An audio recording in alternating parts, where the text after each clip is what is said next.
penjna my learned friends ni bedo president mar Law Society of Kenya ere gima iyude momiyo okinde machunga tiyo kod pesa mathoth kaka giwacho no wakilo yoga akeki jalo duko penja ere gima ngato yude bedo president mar LSK.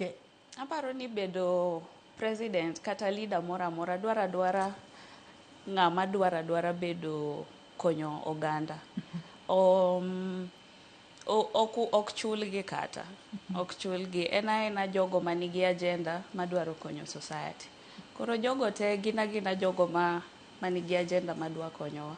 Gima giyude malichruok to okane. Maybe mokwongo war a learned friend kaka ngano luongo no one learned friend amongst ourselves.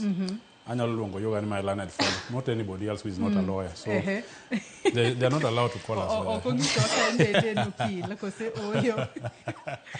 Mana macho bala general ni kajalo yoga ngado luongo oh my learned friend. Okinde maluongo re kamano. Koro wacho ginene iwacho ngato wacho ni people suffer because of power, fame and glory. Yeah.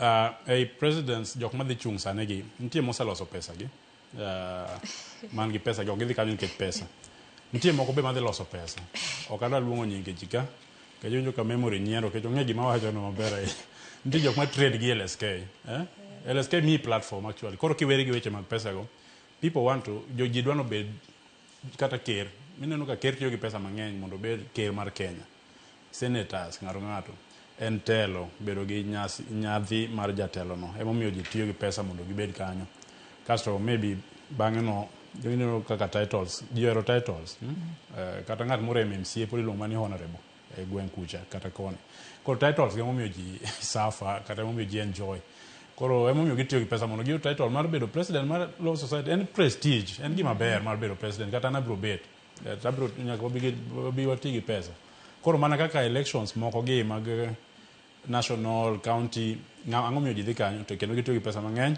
en nyadhi mar bedo jatelo nyadhi no e prestige ma jogo dwaro.